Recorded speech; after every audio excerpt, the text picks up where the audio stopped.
लेकिन अमीर बाप की बेटी सृष्टि पर उसकी माँ जान छिड़कती। मेरी बेटी कितनी प्यारी है, भगवान सबको सृष्टि जैसी बेटी दे। सृष्टि धीरे धीरे बड़ी होती है। एक दिन सृष्टि की सहेली कहती है, तू दिखने में कितनी अजीब सी है, लेकिन मैं जानती हूँ हम सब में सबसे अच्छी शादी तो तेरी ही होगी। तेरे पापा अमीर जो हैं। और बता नहीं सकते यार, दहेज तो हर कोई देता है, ये क्या ज्यादा ले जाएगी अपने पति के लिए? अरे बड़े शहर में कोठी है इसके पापा की। अरे पापा की है ना, कौन सी इसकी है? इसकी होती तब तो कोई भी लड़का इससे शादी कर लेता। अरे पापा की मतलब पापा की है तो मेरी ही है ना? किसने कहा? अब तेरी तो तब होगी ना जब तेरा भाई ना हो। वैसे भी शादी के बाद सारी प्रॉपर्टी भाई के नाम होती है। सृष्टि समझ जाती है कि उसे किसी भी हालत में माँ बाप की सारी प्रॉपर्टी को अपने नाम करना है, लेकिन कैसे? एक दिन सृष्टि का भाई शीनू कहता है, बहन क्या कर रही है? तुझसे एक बात करनी है। अरे हाँ करना, मैं तो तेरी बहन हूँ। बहन मेरी लाइफ में ना एक लड़की है, बहुत अच्छी है। मैं सोच रहा हूँ माँ और पापा से बात करूँ शादी के लिए। सृष्टि को समझ में आ जाता है कि भाई की शादी होते ही भाभी उसे एक दिन भी घर में बर्दाश्त नहीं करेगी। क्या बात है भाई, बताना कौन है वो? यार वो बहुत अच्छी लड़की है, पढ़ी लिखी है, मेरे साथ जॉब भी करती है। बस एक प्रॉब्लम है। हाँ प्रॉब्लम? क्या प्रॉब्लम है भाई? यार वो शादीशुदा है, लेकिन उसके पति ने उसे सिर्फ इसलिए छोड़ दिया क्योंकि उसके माँ बाप दहेज नहीं दे पाए। सृष्टि ये सुनकर न जाने क्यों खुश हो जाती है। अरे भाई तो क्या हुआ, लड़की तुझे तो पसंद है ना? शीनू को लगता है कि बहन उसे समझ रही है। वो इस बात से अनजान होता है कि उसकी बहन की मंशा पूरा घर हड़पने की है। सृष्टि अपनी माँ से कहती है, मम्मी मुझे तो बहुत चिंता है, पता है शीनू क्या कर रहा है? अरे क्या कर रहा है, वो तो काम पर जाता है और वापस घर आता है। नहीं ना माँ, वो यही तो नहीं कर रहा, बाकी सब कर रहा है। आपको पता है उससे प्यार है, और वो भी एक शादीशुदा लड़की से। ये क्या हो गया, मैं सोसाइटी में क्या मुंह दिखाऊंगी? अरे तेरे पापा तो यही कहेंगे कि मैंने ही उसे बिगाड़ दिया है। माँ देखो मेरी बात मानो, पापा पर भी विश्वास करने की जरूरत नहीं है। अब आप ही बताओ, पापा इतनी देर घर के बाहर रहते हैं क्यों? बोलो। अरे बेटा वो तो नौकरी करते हैं ना। तू बहुत भोली है माँ, पापा का ऑफिस तो 7 बजे खत्म हो जाता है, लेकिन देखो कितनी देर से आते हैं। अरे नहीं बेटा, ऐसी कोई बात नहीं है। सृष्टि माँ को एक औरत से बात करते पिता की फोटो दिखाती है। देखो माँ कैसे है पापा, मैं ना कहती थी कि पापा सही नहीं है। मैं तेरे पापा से बात करूंगी, दे फोटो मुझे। ओ माँ वो तो डिलीट हो गई।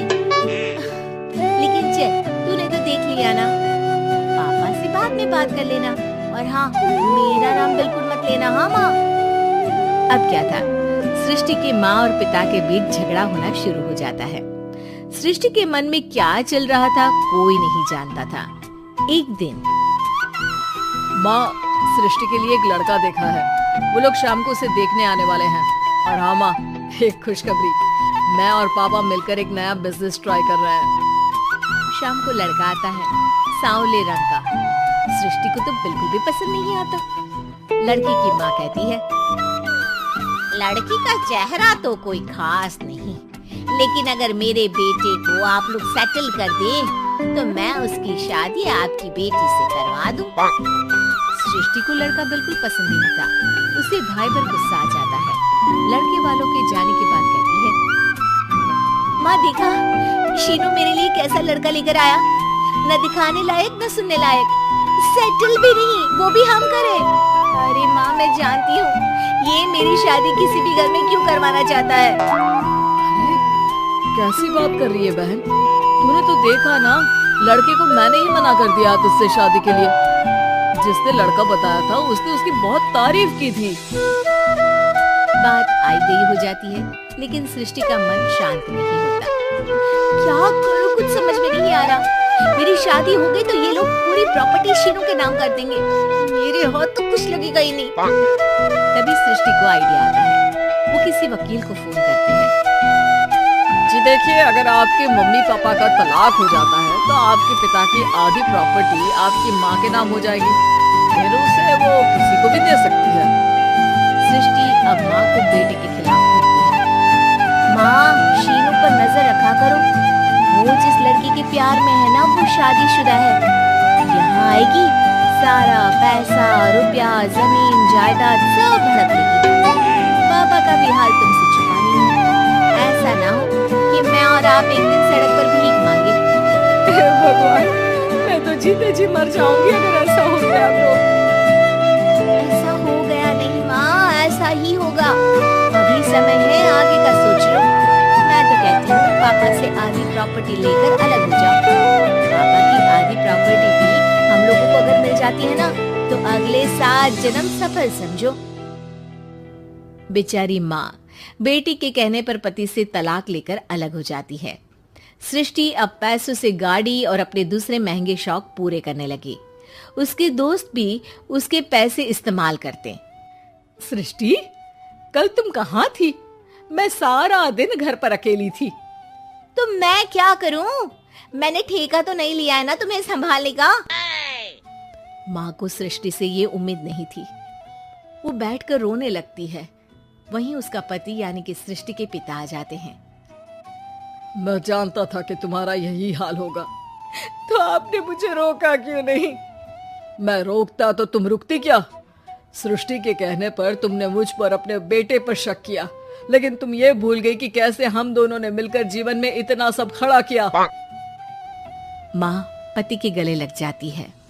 मुझे माफ कर दीजिए, मैंने आपकी कमाई का एक बड़ा हिस्सा गवा दिया। कोई बात नहीं, तुम साथ हो तो मैं ऐसी 7 प्रॉपर्टी खड़ी कर दूंगा। तभी वहाँ सृष्टि आ जाती है रोते हुए। माँ, मयंक ने मुझे छोड़ दिया। वो बोल रहा था जब तक मेरे पास पैसे थे तब तक ही वो मेरे साथ था। पापा, माँ, मुझे माफ कर दीजिए।